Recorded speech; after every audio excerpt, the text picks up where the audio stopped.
Chris Horner à 1 km du sommet. Thibaut Pinot, Joaquim Rodriguez, Ivan Basso, Alejandro Valverde et Nicolas Roche. On va pas être loin en donnant sinon du top 6 ce soir après l'arrivée. On rappelle que Dani Moreno est distancé. Il y en a beaucoup qui ont été distancés. Distancé également, on le dit pour les Français, Warren Barguil. Warren Barguil pris dans la chute du kilomètre 0. Allez, 800 mètres encore. Et Vincenzo Nibali qui continue et essaie de revenir et de creuser, surtout par rapport aux 5 derrière lui. Je pense que pour la victoire d'étape, c'est fini pour Vincenzo Nibali. En tout cas, Nibali pourra remercier Basso, parce que Basso a vraiment joué le jeu derrière. Ouais, ils se sont parlé, ils se connaissent. Ils ont été longtemps au sein de la Ligue Quigas. On sait qu'il y a une vraie amitié entre les deux.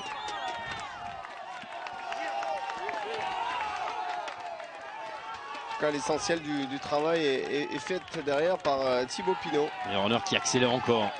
Là, il tourne bien les jambes.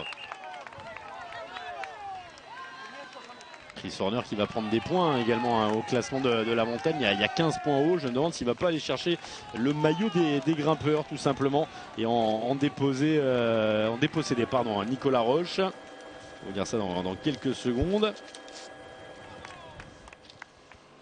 Ça va bouger, À mon avis, dans le dernier kilomètre à l'arrière, on va s'attaquer.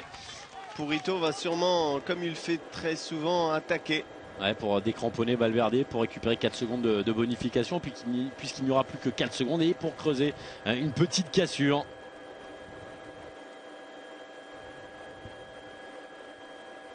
On est estomaqué par la démonstration de Chris Horner. À mon avis, Moreno, il n'est pas si loin. J'ai l'impression qu'il est en train de rentrer sur le groupe Rodriguez. Oui, il était pointé il y a une quinzaine de secondes, explosé un peu au pied de cette ascension, surtout suite à l'accélération de Christopher Horner. Mais pour l'instant, le porteur du maillot rouge limite la casse, même s'il devra céder son maillot à cet homme.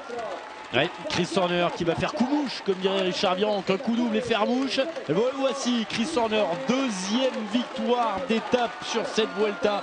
Et il prend son temps, même les secondes, voilà, il vole Chris Horner, il va prendre le maillot rouge, bien entendu. On attend Vincenzo Nibali. Maintenant, il y avait 5 secondes à récupérer pour prendre le maillot avec les bonifications. Il va prendre beaucoup plus que ça au requin de Messine, sicilien. Vincenzo Nibali qui réalise quand même une bonne opération, puisqu'il a lâché les autres prétendants à la victoire dans ce 68e Tour d'Espagne. Il a bien contré, à mon avis, il les a pas vraiment lâchés à la pédale, il est parti au bon moment. On s'est plus observé qu'autre chose à l'arrière et les favoris vont arriver pas loin derrière Nibali.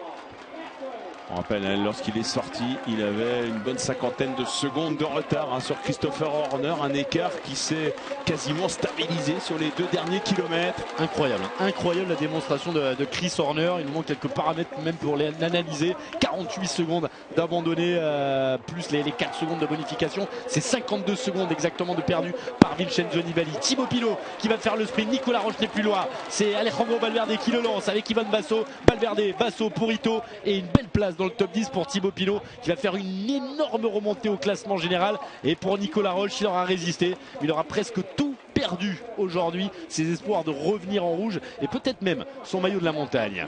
Les battus avec Domenico Pozzovivo et Igor Anton qui en terminent maintenant. Qui avait lancé un peu les hostilités, Anton, comme il avait fait il y a 2 jours.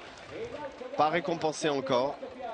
On attend le porteur du maillot rouge qui aura peut-être limité la casse, mais qui va quand même perdre plus d'1 minute 30, presque 2 minutes certainement sur... alors que Majka en terminant, on ne l'a pas trop vu, distancé assez rapidement. Il a été au contact à son rythme. Rafa Majka, le Polonais. Ouais, qui était 12e au classement général. Et pour moi, la montagne, c'est Horner qui va passer également à Nicolas Roche. Ça va pas jouer à grand chose. Là voici Nicolas Roche au son de quelques... Ça ressemble à la musique irlandaise. Je suis pas sûr qu'il a envie de danser la gigue là, Nicolas Roche. Regardez les visages tous impressionnants quand même de la démonstration de Purito. Les battus qui arrivent avec celui qui est bien le grand battu du jour. C'est Dan Moreno, leader ce matin de cette Vuelta. Il a été décramponné. Il en termine avec Mikel Nieve et Samuel Sanchez. Sanchez qui est bien au taquet. ainsi que Eros Capecchi qui avait fait un gros travail pour Valverde au pied de cette ascension.